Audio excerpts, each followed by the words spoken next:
wala po kayong kailangan sa amin, nandiyan kayo po. You will give us everything and expecting nothing in return. Yun po yung kitang-kita po sa inyo. Sir, I will accompany you to Davao. Yun din po yung aking plano. I will not expect anything anymore. Just serve my remaining career in Davao with you. Ang masabi ko, may puso siya, lalong-lalo na sa mahirap. Actually, may mga nagtatanong nga sa akin kung ano ba daw talaga yung ugali niya behind the camera. Ang masabi ko lang, he's a jolly person, matalino, at higit sa lahat, mapagmahal. Literally and figuratively. Para sa akin, isa sa natutunan ko kay PRRD ay yung pagiging mabait, pagbibigay respeto sa kanyang mga security. As Commission Officer, pili ko po itong tularan at ma-apply ko po sa aking nasasakupan. Sana sir, hindi mo kami makalimutan kahit na hindi na kami mag-work for you. Malapit na kasi and sana sir, parati kang healthy kasi pag happy ka, iba, kasi yung dating ng smile mo sir, pag happy ka na, giging happy din kami parati. Sir, bata mo ako forever. Ako magpasalamat kay naghatag ka sa amo. Hope, wala ka man sa pero idol dyan ka sir.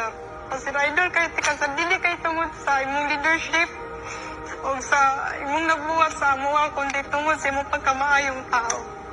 Nakarami pero ni sir, mag-support sa imo ha sir.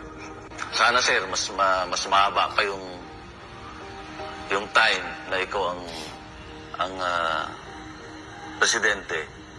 Kasi you've done a lot. And sana ipagpatuloy kung sino man yung papalit sa inyo, yung mga numpisan mo. Sana palagi ka pong nandyan.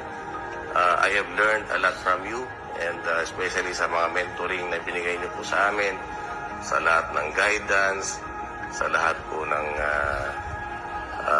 tulong. We will be forever grateful for those services that you have given us.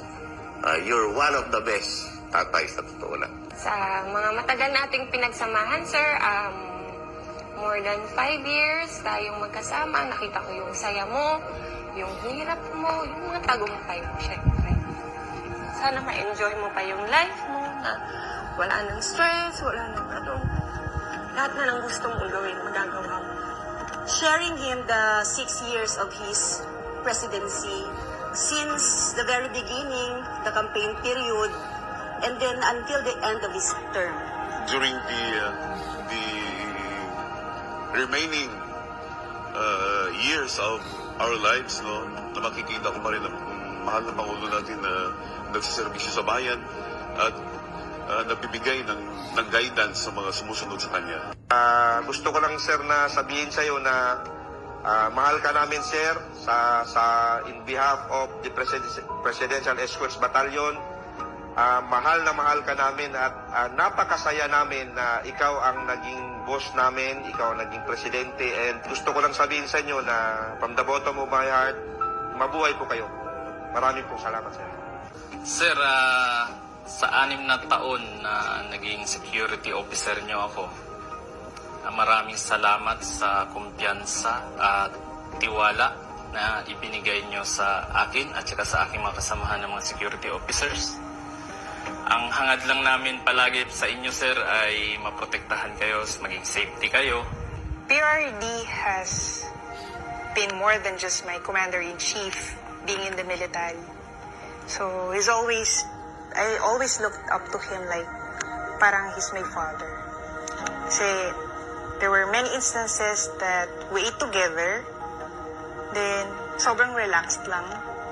He would make jokes, he would tell silly jokes, even personal stories na dapat din niya kinikwento sa amin, kumbaga. Pero he's very open. Ang masabi ko, may puso siya, lalong-lalo na sa mahirap. Actually,